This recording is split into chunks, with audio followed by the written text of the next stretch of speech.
एक बार फिर से आप सभी का स्वागत है। हम अध्ययन कर रहे हैं शमूएल की पहली पुस्तक का और अब समय है कि हम उसके तीसरे अध्याय पहले वचन से आगे का अध्ययन करें। मेरे प्यारे भाई बहनों, जब हम तीसरे अध्याय को पढ़ते हैं तो यहाँ पर हम शमूएल को यहोवा का दर्शन या फिर उसकी बुलाहट का वर्णन पाते हैं। यहाँ पर हम देखते हैं कि शमूएल अभी बालक ही हैं और परमेश्वर ने उन्हें अपना दर्शन दे दिया है, यानी कि अपनी बुलाहट परमेश्वर ने शमूएल को बालकपन की एज में ही दे दिया है। क्योंकि यहाँ पर अभी शमूएल मैच्योर नहीं है, या हम कहें वो पूरी तरह से वयस्क नहीं है। यहाँ लिखा है कि बालक शमूएल। तो बालक शमूएल का मतलब ये है कि इस वक्त उनकी इतनी उम्र है कि वो अच्छी तरह से सब कुछ समझ सकते हैं, लेकिन इतनी भी कम नहीं है कि वो कुछ ना समझ पाए। तो इससे हमें ये आकलन होता है कि कम से कम 14 या 15 साल की एज वहां पर शमूएल की रही होगी जब परमेश्वर ने शमूएल को पुकारा है। और यहाँ पर हम देखते हैं कि जो शमूएल है वो मंदिर में ही सेवा टहल किया करता था और उन दिनों में यहोवा का वचन दुर्लभ था और दर्शन बहुत कम मिलता था। तो मेरे प्यारे भाई बहनों, ये वो समय था कि जब परमेश्वर अपने लोगों से बहुत कम दर्शनों में बात किया करता था या फिर वो अपने वचन के द्वारा लोगों से बात किया करता था। ये वो समय था जब परमेश्वर ने शमूएल को पुकारा है। मेरे प्यारे भाई बहनों, यहाँ पर हम देखते हैं कि एली जो हैं काफी एजेड हो गए हैं, काफी बूढ़े हो गए हैं, आंखें भी धुंधली होने लगी हैं और उससे कुछ भी सूझ नहीं पड़ता था। वो अपने जगह पे जहां पर वो लेटता था वहां पे लेटा हुआ था। और हम देखते हैं कि शमूएल भी मंदिर में जहां पर परमेश्वर का संदूक था उसके पास लेटा हुआ था और वहां पर हम देखते हैं कि शमूएल को परमेश्वर पुकारते हैं। शमूएल से परमेश्वर पुकारते हैं कि हे शमूएल, हे शमूएल। और शमूएल को लगता है कि शायद एली याजक मुझे आवाज दे रहे हैं और वो एली याजक के पास जाता है और कहते हैं कि क्या तुमने मुझे पुकारा? एली उससे कहते हैं नहीं बेटा, मैंने नहीं पुकारा, जा तुम लेटा रहे। दूसरी बार भी ऐसा ही होता है कि परमेश्वर उसे पुकारते हैं हे शमूएल, हे शमूएल। तो उसे फिर लगता है कि एली याजक ही मुझे बुला रहे हैं। वो फिर वापस एली के पास जाते हैं कि क्या तूने मुझे पुकारा? उसने कहा कि मैंने तुझे नहीं पुकारा। अब तीसरी बार भी फिर से उसके पास ये आवाज आती है कि हे शमूएल, हे शमूएल। और इस बार वो फिर एली के पास जाता है कि क्या तूने मुझे पुकारा? तो वहां पर अब शमूएल कहता है कि नहीं, मैंने तुझे नहीं पुकारा है, तुझे यहोवा ने पुकारा है। अब यहाँ पर एली समझ जाते हैं कि ये जो बार बार इसे आवाज आ रही है, मैं नहीं पुकार रहा हूं, ये परमेश्वर यहोवा इसको आवाज दे रहा है। तो अब यहाँ पर एली शमूएल से कहते हैं कि नहीं, अब जब तुझे आवाज आए तो वहां पर जाकर के कहना कि हे यहोवा कह, क्योंकि तेरा दास सुन रहा है। तब शमूएल अपने स्थान पर जाकर लेट गया। और आगे हम देखते हैं कि 10वें वचन से आगे परमेश्वर उसे जब पुकारते हैं तो वो यही जवाब देते हैं। तो यहां पर जो मेन बात हम करेंगे वो ये करेंगे कि परमेश्वर ने 3 बार शमूएल को आवाज दी और शमूएल वहां नहीं समझ पाया, क्योंकि शायद इतने वो उम्र के नहीं थे। क्योंकि यहां पर हम देखते हैं कि वो बालक शमूएल है, 13, 14, 15 साल की ही एज रही होगी। तो इस कारण से वो परमेश्वर की आवाज को सुन नहीं पाए, वो नहीं समझ पाए कि ये परमेश्वर यहोवा की आवाज है। मेरे प्यारे भाई बहनों, एक तरीके से ये आत्मिक वर्णन, एक तरीके से ये आत्मिक उदाहरण है कि जब कभी हम परमेश्वर के वचन में बालक होते हैं। क्योंकि यहाँ हम जब नए नियम में पढ़ते हैं तो पौलुस ने यही कहा है कि कब तक तुम दूध पीते रहोगे, कब तक तुम अन्न नहीं खाओगे, कब तक तुम मसीह में बालक बने रहोगे। तो मेरे प्यारे भाई बहनों, जब हम मसीह में बालक बने रहते हैं, जब हम अपने दूध पीने वाले मसीह बने रहते हैं, तब हमें परमेश्वर की आवाज सुनाई नहीं देती है। जिस प्रकार से यहाँ शमूएल को परमेश्वर की आवाज सुनाई तो दे रही है, लेकिन वो समझ नहीं रहा है कि आवाज किसकी है, वैसे ही हम आत्मिकता में जब बालक होते हैं तब हमें परमेश्वर की आवाज सुनाई नहीं देती। तब हमें जरूरत पड़ती है कि हम किसी से ये जाने की आवाज क्या है। तब एली ने जैसे उसकी मदद की है, वैसे ही कोई ना कोई प्रभु का दास उसकी मदद करता है और वो उस बात को सुनने पाता है। तो मेरे प्यारे भाई बहनों, हमें परमेश्वर के वचन में प्रबल होना है, हमें मैच्योर होना है, हमें बालक नहीं बनना, हमें उसकी आवाज को सुनना है, उसके इच्छा को अपने जीवन में जानना है कि वो उसकी इच्छा हमारे जीवन में क्या है। मेरे प्यारे भाई बहनों, वचन के ज्ञान के ना होने से कभी कभार हम अपनी बुलाहट को जो परमेश्वर ने हमें दी है वो समझ नहीं पाते हैं। हम जान ही नहीं पाते हैं कि परमेश्वर ने हमें बुलाया है, हम जान ही नहीं पाते हैं कि परमेश्वर ने हमसे क्या कहा है, और हम अपने धरती वाले जीवन को जीते हुए एक बालक के समान, कम बुद्धि वाला, जो हम कहेंगे जो बालक होता है, कम बुद्धि वाला होता है, उसके समान ना समझ बन के अपने जीवन को जीते रहते हैं और परमेश्वर हमें पुकारता रहता है और हम समझ नहीं पाते हैं।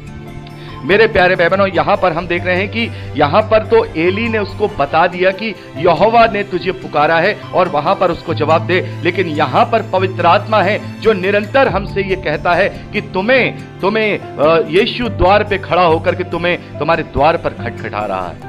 वो निरंतर हमें समझाता है, निरंतर हमें वो निरुत्तर करता है, निरंतर वो हमारी अगुवाई करता है, निरंतर वो हमारी सहायता मदद करता है, लेकिन फिर भी हम अपने कानों को मोटा किए रहते हैं, क्योंकि हम आत्मिकता में बालक ही हैं, अभी हम मैच्योर नहीं हुए हैं। तो मेरे प्यारे भाई बहनों, जिस प्रकार से यहाँ एली, यहाँ जो शमूएल है उन्हें बता रहे हैं, वैसे ही पवित्र आत्मा हमें परमेश्वर की बुलाहट बता रहे हैं। वो बता रहे हैं, वो कह रहे हैं कि सुन परमेश्वर यहोवा की आवाज सुन, प्रभु यीशु मसीह की आवाज सुन कि वो तुझसे क्या कहता है। वो तुझे अपने पास बुलाता है, वो तुझसे कहता है कि अपने हृदय के द्वार को खोल दे कि देख मैं द्वार पे खड़ा खटखटाता हूं, जो कोई मेरे शब्द को सुनेगा, जो कोई मेरे शब्द को सुनकर मेरे लिए द्वार खोलेगा, मैं उसके साथ भीतर आकर उसके साथ भोजन करूंगा और उसे मैं अपने साथ अपने सिंहासन पर बैठाऊंगा। तो मेरे प्यारे भाई बहनों, हमें भी परमेश्वर की आवाज को सुनना होगा, हमें परमेश्वर की आवाज को सुनना होगा। यहां पर तो फिजिकल रूप से आवाज आती है, लेकिन यहां पर यह वचन हमें आवाज दे रहा है, यह वचन हमें आह्वान कर रहा है। हमने एक प्रचार भी किया था जिसका शीर्षक था कि यीशु की पुकार सुनो, और हम यीशु की पुकार नहीं सुन रहे हैं। यीशु की पुकार सुनो, यीशु पुकार रहा है, यीशु कहता है कि तुमने उद्धार को पा लिया है तो अपने उद्धार को पाके घर में मत बैठ जाओ, बाहर निकलो। जैसे पौलुस ने कहा कि डरते हुए और कांपते हुए अपने अपने उद्धार के कार्य को पूरा करते जाओ। जब हमने अपना हाथ हल पे रख दिया है, जब हमने अपना क्रूस उठा लिया है, जब हमने अपना इनकार कर दिया है, जब हम प्रभु के पीछे चलने लगे हैं, तो हमें उसकी आवाज को भी सुनना है। प्रभु यीशु मसीह कहते हैं कि मेरी भेड़ें मेरा शब्द सुनती हैं, वो मेरा शब्द जानती हैं। तो हमें उसके शब्द को इग्नोर नहीं करना है, हमें उसकी पुकार को इग्नोर नहीं करना है, हमें उसकी आवाज को इग्नोर नहीं करना है, जो आवाज हमसे यह कहता है कि परमेश्वर के राज्य के लिए कार्य करो। किसी भी रीति से अपने जीवन से उस एक्टिव देह बन करके, प्रभु यीशु मसीह की देह के एक्टिव अंग बन करके किसी भी रीति से उसके लिए कार्य करो, उसके राज्य के लिए इस्तेमाल हो सको। मेरे प्यारे भाई बहनों, सबको अलग अलग प्रकार का कार्य मिलता है। हम इस बात को पहला कुरिन्थियों में पढ़ चुके हैं कि हर एक को आत्मा का प्रकाश दिया जाता है ताकि कलीसिया की आत्मिक उन्नति हो सके। सभी को लाभ पहुंचाने के लिए हर एक को आत्मा का प्रकाश दिया जाता है।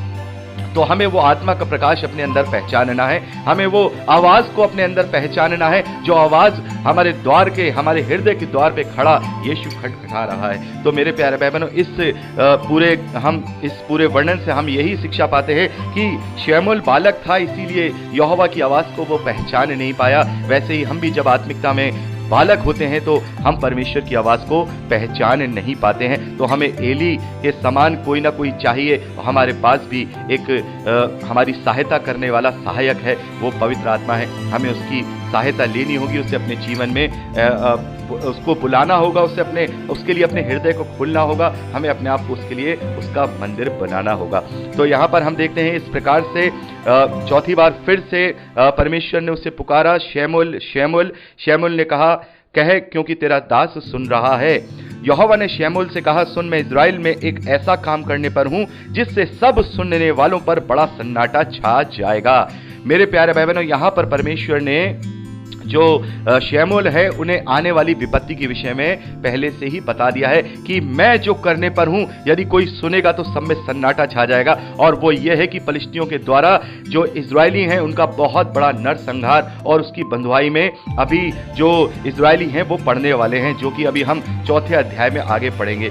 आगे 12वें वचन में परमेश्वर शमूएल से कहते हैं कि उस दिन मैं एली के विरुद्ध वह सब कुछ पूरा करूंगा जो मैंने उसके घराने के विषय में कहा, उसे आरंभ से अंत तक पूरा करूंगा, क्योंकि मैं तो उसको ये कहकर जता चुका हूं कि मैं उस अधर्म के कारण जिसे वह जानता है सदा के लिए उसके घर का न्याय करूंगा, क्योंकि उसके पुत्र अपने आप शापित हुए हैं और उसने उन्हें रोका नहीं। मेरे प्यारे भाई बहनों, यहाँ पर हम देखते हैं कि उसी दिन के विषय में यहाँ पर शमूएल को परमेश्वर बता रहे हैं, उस लड़ाई के, उस युद्ध के विषय में बता रहे हैं जिसमें जो एली है उसके दोनों पुत्र एक ही दिन में मारे जाएंगे और वाचा का संदूक भी उनसे छीन लिया जाएगा। यहां पर परमेश्वर शमूएल को बता रहे हैं कि मैं एली को पहले ही अपने एक दास के द्वारा ये सब बातें बता चुका हूं और उसने ये सारी बातें अपने जीते जी रहते हुए होने दी और उसने उन्हें रोका नहीं। तो मेरे प्यारे भाई बहनों, यहां पर हम क्या देखते हैं कि पुत्र मोह में, पुत्र के प्रेम में उसने, एली ने अपनी जीवन भर तो बहुत अच्छा कार्य किया, उसने कभी परमेश्वर का विरोध नहीं किया, वो सेवा में भी लगा रहा, सारी चीजें करता रहा, लेकिन उसने अपने पुत्रों को रोका नहीं। एक पिता का यह फर्ज है कि यदि उसके पुत्र उसके परमेश्वर के विरोध में कोई कार्य कर रहे हैं तो वो उसे वहां पर रोके। तो यहां पर हमें लग रहा होगा कि भाई एली ने तो परमेश्वर के विरोध में कोई कार्य नहीं किया है, तो परमेश्वर ने एली के पूरे परिवार को क्यों वहां पर इतनी बड़ा श्राप देकर, इतना बड़ा बात करके सत्यानाश कर दिया। तो यहां हमें पता लगता है कि यहां परमेश्वर उससे, शमूएल से ये बात बता दे रहे हैं कि एली ने उन्हें रोका नहीं, एली उन्हें रोक सकता था। इसका मतलब यह है कि एली उन्हें रोक सकता था, लेकिन पुत्र मोह में आकर, अपने बेटों के प्रेम में आकर के उसने वो उन्हें करते रहने दिया। तो ये उसकी गलती थी, क्योंकि वो उसकी जिम्मेदारी थी कि वो अपने पुत्रों को रोके, उन्हें डांटे, उन्हें ताड़ना दे, उन्हें मारे, चाहे कुछ भी करे, लेकिन वो उसके सामने ही वो सारी बातें करते रहे। तो मेरे प्यारे भाई बहनों, ये उस दिन के विषय में यहां पर परमेश्वर ने शमूएल को एक वचन के रूप में पूरी बातें बता दी हैं कि अब मैं ये सारी बातें करने पर हूं। और आगे हम पढ़ते हैं कि इस कारण मैंने एली के घराने के विषय में ये शपथ खाई कि एली के घराने के अधर्म का प्रायश्चित ना तो मेल बलि से होगा और ना ही अन्य बलि से होगा। यानी कि किसी भी रीति से अब एली के पूरे घराने का, कुल का, उनके दोनों पुत्रों के कारण कोई भी प्रायश्चित नहीं हो सकेगा, चाहे वो कोई भी मेल बलि चढ़ा ले, कोई भी अन्य बलि चढ़ा ले, क्योंकि मैंने अब उन्हें छोड़ दिया है। अब मैंने ये सोच लिया है कि मैं इन्हें नष्ट कर दूंगा। आगे हम देखते हैं कि 15वें वचन से आगे, शमूएल भोर तक लेटा रहा और यहोवा के भवन के किवाड़ों को खोला और शमूएल एली को उस दर्शन की बातें बताने से डरने लगा, क्योंकि ये जो दर्शन उसे दिया गया था वो एली के घराने के विरोध में था। तो वो डरने लगा कि मैं एली को ये सब बातें ना बताऊं। तब एली ने उससे शपथ खिला करके कहा, नहीं, तू मुझे बता कि परमेश्वर ने क्या कहा है। तो तब शमूएल ने सारी बातों को एक एक करके एली याजक को बता दिया और एली याजक ने एक ही बात को बोला, वह तो परमेश्वर यहोवा है, जो कुछ वह भला जाने वही करे। तो मेरे प्यारे भाई बहनों, यहाँ पर एली को पता था कि मैंने परमेश्वर के विरोध में कार्य किया है, लेकिन यहाँ पर एक अच्छी बात यह है कि उसने इस बात का प्रायश्चित इन्हीं शब्दों में कर लिया है कि वह तो यहोवा है, जो वो भला जाने वही करे। तो यहाँ पर इसका मतलब यह है कि एली को अपनी गलती का एहसास है, एली को परमेश्वर के क्रोध का पता है और वो उसके लिए तैयार है। आगे हम 19वें वचन में देखते हैं कि शमूएल बड़ा होता गया और यहोवा उसके संग रहा और उसने उसकी कोई भी बात निष्फल होने नहीं दी। यानी कि वो हमेशा पूरे लाइफ में अपने, जब तक वो बड़ा हुआ, परमेश्वर उसके साथ रहा और परमेश्वर ने उसकी कोई भी बात नीची नहीं होने दी। और दान से बेरशेबा तक रहने वाले सारे इजरायलियों ने यह जान लिया कि शमूएल यहोवा का नबी होने के लिए नियुक्त किया गया है। और यहोवा ने शीलो में फिर दर्शन दिया, क्योंकि यहोवा ने अपने आप को शीलो में शमूएल पर अपने वचन के द्वारा प्रकट किया। तो मेरे प्यारे भाई बहनों, यहाँ पर हम देखते हैं इस प्रकार से परमेश्वर ने यहाँ पर शमूएल को जो पहला काम दिया है वो उसकी नबूवत का दिया है, उसको अपना नबी नियुक्त किया है। और पूरे इजराइल में यह बात फैल चुकी थी कि शमूएल को परमेश्वर ने अपने लिए नबी होने के लिए नियुक्त किया है। तो इस प्रकार से हम 3रे अध्याय में शमूएल को यहोवा का बुलाहट और उसकी दर्शन का वर्णन पाते हैं और इस प्रकार से अब यहाँ पर शमूएल एक नबी के रूप में प्रस्तुत किया गया है।